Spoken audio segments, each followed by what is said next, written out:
let him be a cause. We have taken the place of the spirits. You know, when you read, like what I said, when you read the book of Galatians, as a child of God, as a pastor, as a bishop, as a church goer, you will understand that this from chapter 1 to chapter 6 is a Bible chapter that covers everything about the church. Everything the church need to know. Look at what is happening today. It doesn't matter. Come the way you are. Come the way you are.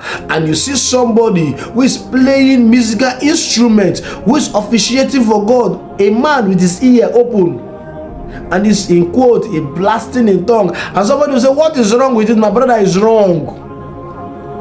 See, let us put this thing side to side. Here is a criminal, dressed up with tie, dressed very well. Okay, remove tie, dressed very well. Very well. And here is a child, in quote, child of God, dressed the same way like that man, with his hair deadlock, or he plait his hair, and with earring. And you bring a policeman, not Nigeria police, a real police, and you say, among these two, who is the criminal?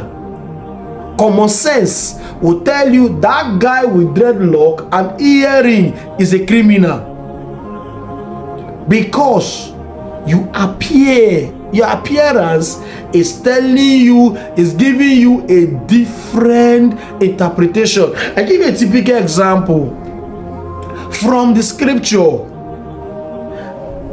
We have shifted, and because nobody is correcting these so-called preachers, and everything can go in the kingdom. You see a preacher today with dreadlock and earring, and he's preaching, and if you talk, he's telling God is calling me, God has called me, and you see people following, and there is no leader, there is no person there that will call him and say, bro, come. Appearance matters a lot. The way you appear matters a lot. Now look at Moses.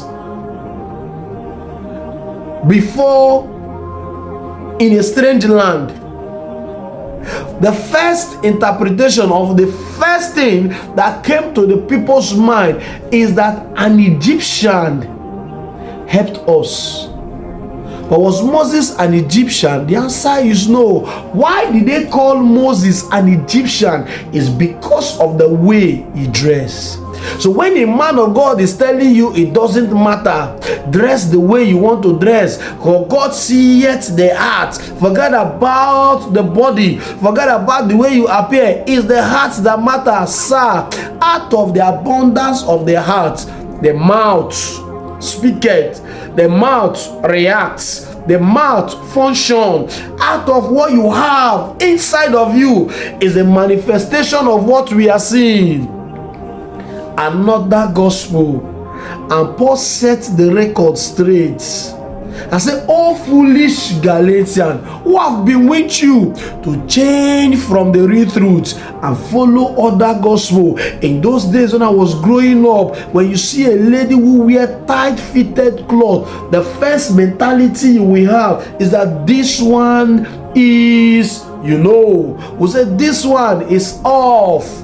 But today, that the tight-fitted cloth everywhere is showing, they are still blasting in tongues. They blast in tongues. And the brother who is seated cannot connect to the spirit because he's watching the figure eight of the person who is holding mic. He's watching what he's seeing. It cannot, and you say this one, it doesn't matter, sir. It matters a lot.